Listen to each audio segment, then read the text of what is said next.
had to borrow $200 from my dad. And it's a little embarrassing, honestly. I'm a married woman, and for all intents and purposes, I'm an adult. But I poorly mismanaged my money. There's a little bit more to the story. It's not really important, but I was misled by a happy hour advertising. And the ad said 35 cents a drink, but apparently that does not include vodka sodas, which is what I drink, and those are $12. I needed to borrow $200 to cover my poor money management. And just for a little perspective, though, I would like to point out that in the news recently, many companies are poorly mismanaging their monies at billions of dollar levels. I'm in the $100, so I'm just saying. Anyway, my dad is older, which is funny because I'm so young, but he's not really online, my dad, and I was trying to explain PayPal, and it just wasn't going anywhere, so it seemed easier for him to wire it to me. So this is how I end up in a check-into-cash place in Echo Park, and this man walks in to check on the status of his check-into-cash, much like mine is not ready yet. The man smiles, he walks over to me, comes up to a point where if he steps one more step, he's going to be in my space, but he stops, and he says, "Did you ever think you were going to get murdered?" This is kind of embarrassing, but I didn't hear what he said because I was strangely attracted to this man. And I'm thinking, you're a married woman. What are you thinking? He's probably a nut in a check-into-cash place. And then I think, well, you're in a check-into-cash place. I mean, he could just be like you. He's in a check-into-cash place because he needs some money. He's a really good guy. He's got dreams and ambitions, but he just needs to better manage his money. So I smiled back at him, and then I realized I can't remember what the question was he asked me, and I think it was something about getting married, I think. So I decided to just wing it, and instead of asking for clarification, which probably would have been a better decision, but I launched in, well, I just got married. I've been married a couple of months. I've been engaged twice, but I've been married once.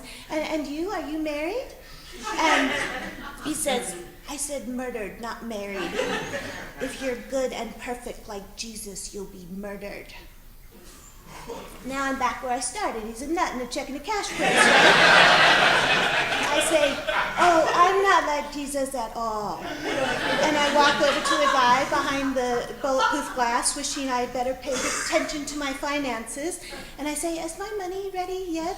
And he turns and walks behind the two-way mirror, and I glare at the glass, but it's a mirror on my side, so I'm just glaring at myself. And the other man's still standing there, and he said, that's funny, you thought I said murdered or married. And I said, oh, is it? I try and walk away, but we're in a check-in-the-cash place, so the only place to go would be to sit in the spilled Coke next to the obese blind lady talking to herself, or I could buy a lottery ticket, which I would, except that I don't have any money, which is why I'm here in the first place. And he continues, I was reading in the newspaper that a single woman in America has a better chance of getting murdered than she does married after 30. And I think, who counts these things and why? And suddenly the man behind the mirror comes out and calls my name, Shaz. I'm free. I'm in Echo Park, California. I have $200. Now I have options. I say, good luck finding Jesus. And I stop by the store to pick up a few items on my way home. I pay with a $20 bill. And the cashier doesn't have any 10s or 5s. All she has is 1s and 20s. And she takes my 20 and the others and gives it to the manager to get change and asks to go wait while she gets a 10. No problem. I have no clear plan for today. I'm unemployed. So I step aside. I watch a lady outside yelling at her child, and the child is crying. And I'm very sensitive to children crying, perhaps because my own mother died. And when I hear a child cry, it feels like it's kind of an echo deep inside my soul, honestly. But so I look back at the cashier, and I notice that the guy behind me paid for his coffee and cigarettes with a 10. And then the lady behind him paid for her cat food and soap with 2 5s.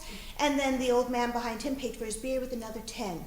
I make note of what the people behind me purchase and the currency used, but the cashier hasn't offered me one of those 10s. See, I can count. I can manage money at a small level. I walk up and I say, hey, can I just get one of those 10s? And she snaps at me, I gave your 20 to the manager. He'll be back with your change. Okay? I I step back. The woman is still outside screaming at her child, and now there's a guy walking in circles around them, and he's kind of touched on heroin or something, and every third step he's kind of stumbling into the woman and her child, and the kid keeps crying because this guy is walking into them, but the mother is not removing this child from the situation. She's just yelling at the child to shut up, which isn't really helping, and the child's cries are escalating and echoing, and I turn back to the cashier and resume counting the people paying with 5s and 10s.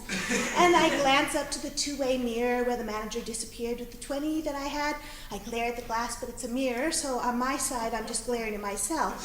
And all I want is a 10, or 2 5s, or 10 1s. I don't really care. I just want to move away from this woman crying, and the baby, and the guy walking in circles, and the cashier that seems to think that my 20 is somehow special and can only be changed by the manager behind the mirror. And I walk up to the cashier again, and I say, listen, I gave your 20. I know you did, but just hypothetically speaking, if I had come up after any one of these people who have now paid with 10s and 5s, then the 20 I gave you would have been able to make change. I have no attachment to that particular 20. That 20 is yours now. That 20 was never even mine. I went to a check in a cash place, and the guy behind the glass told me the code, and he brought me some money, one of which was that $20 bill. I just want a fucking $10 bill, all right? She gets on the phone and calls the manager and security to come take care of this crazy woman. That would be me. The manager is there in 2 seconds, but he doesn't have my change.